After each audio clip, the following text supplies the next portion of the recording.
Hello everyone, I'm Krasi and we will be talking about the coming eclipse.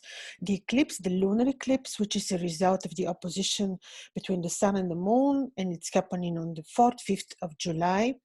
It is afflicting the axis of sidereal Sagittarius Gemini. Now, important note to make. We can discuss eclipses, but the eclipses really show their influence quite after the event takes place. The ancients would have very specific way of measuring the time when the eclipse will manifest, when the influences of the eclipse will manifest. They're looking at the how long the eclipse self will take place.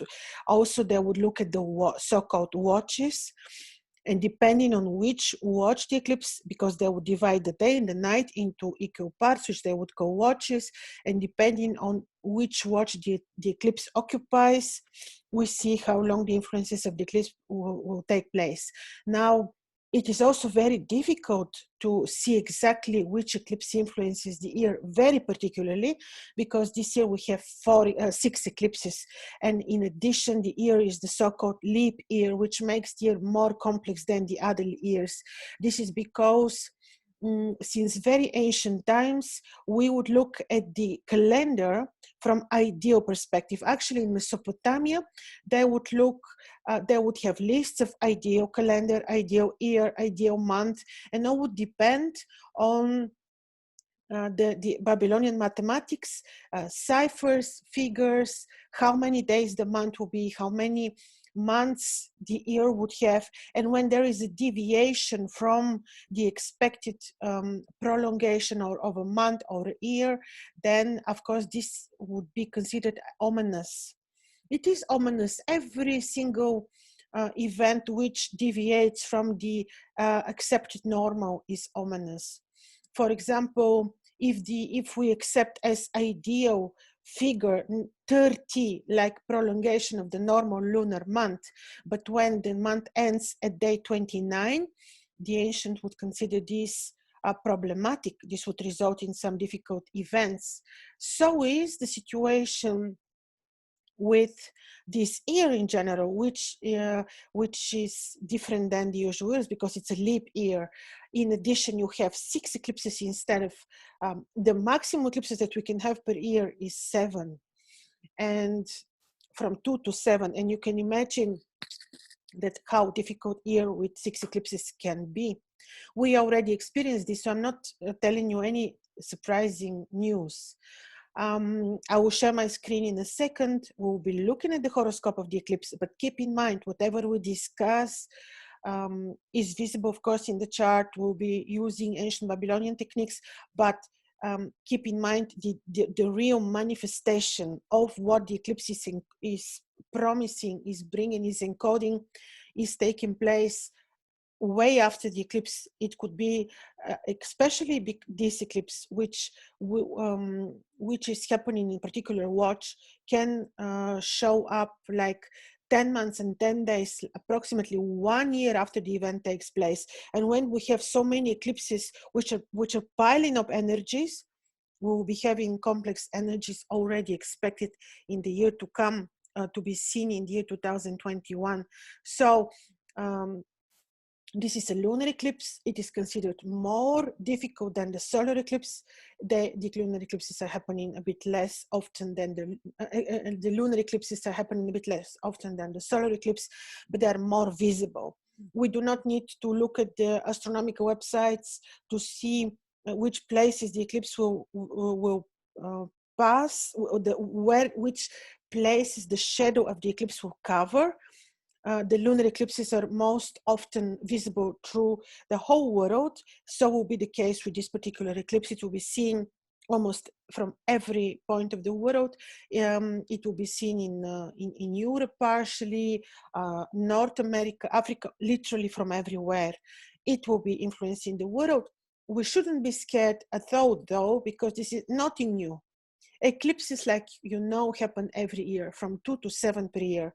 Yes, we have a bit more this year, but we're living in interesting times, and this is our moment, the momentum for seeing the truth, awakening, not allowing anymore to be manipulated. It's about choices. And I will show interesting things when I share the screen, when I show you the horoscope of the eclipse, and you will see that it is really the moment of choices, because eventually society will divide into two: those who would love to be manipulated, and the other part, which will be with open eyes, which will reach uh, some level of consciousness, which will be on the path of connecting with the creator, with the higher self, whatever you like to call it. But it's a moment of making choices. Which part of the divided society are we choosing?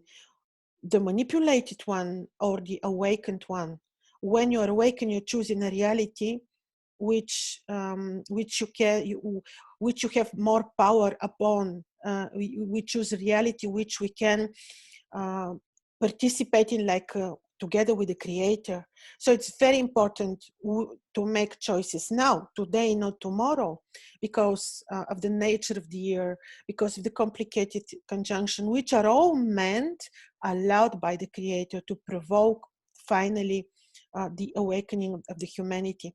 So let's see and be more specific when we'll be looking at the horoscope of the eclipse. So I'm going to share my screen with you. Okay. All right.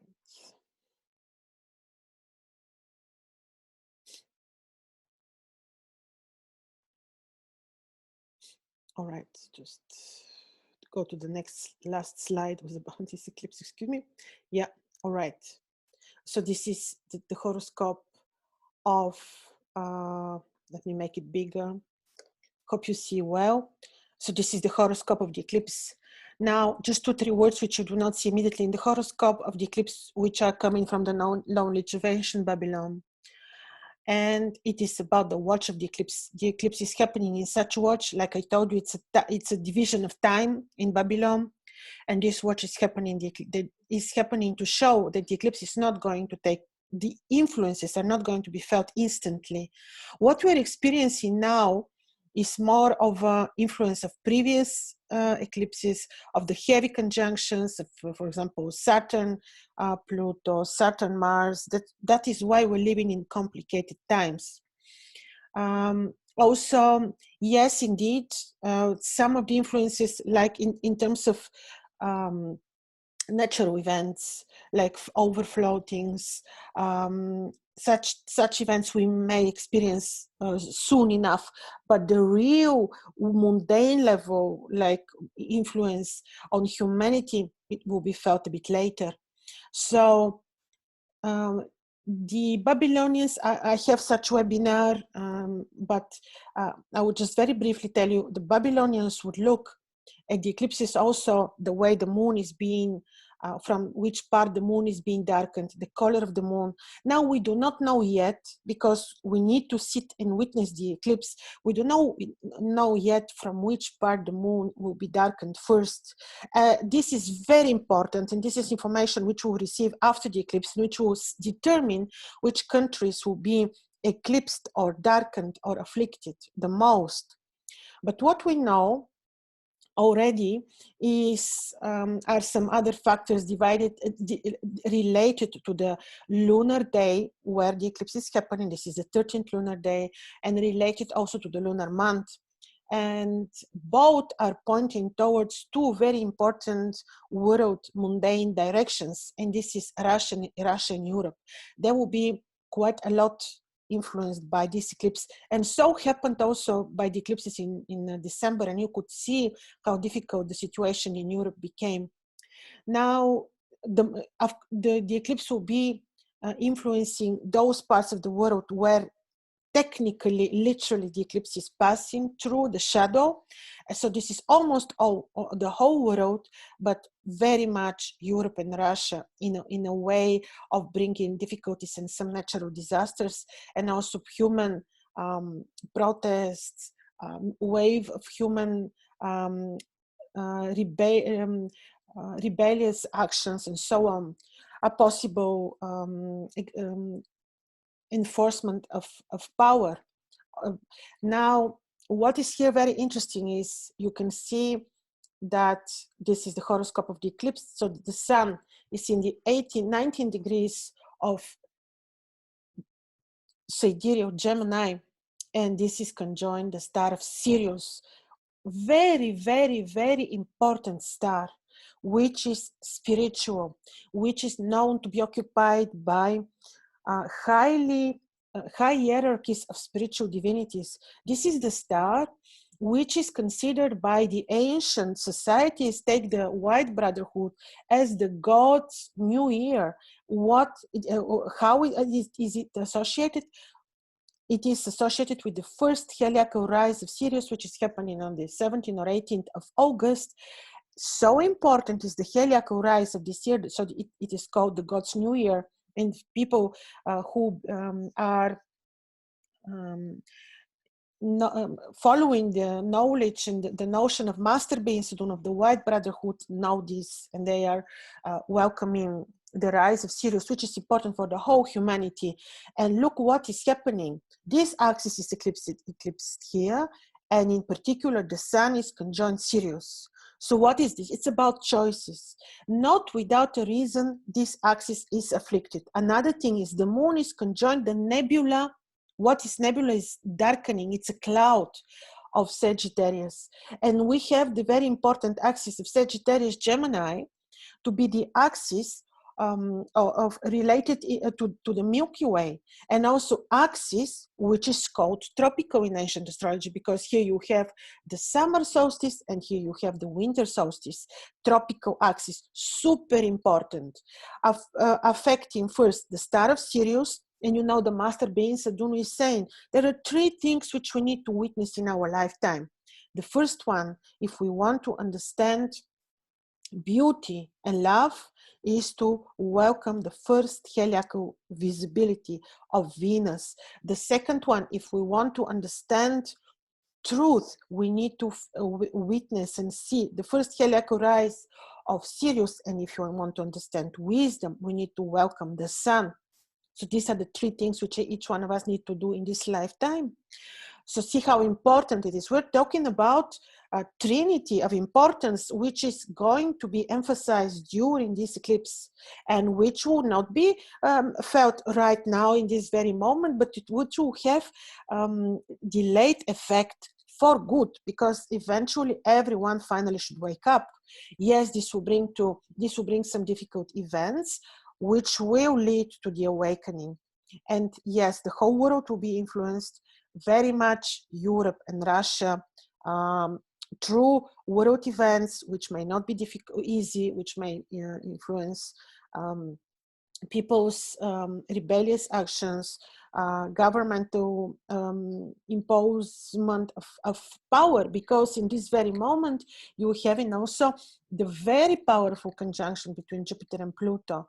Very, very powerful. And what is here even more interesting is that Jupiter is in a very specific phase, which is called a chronicle rise.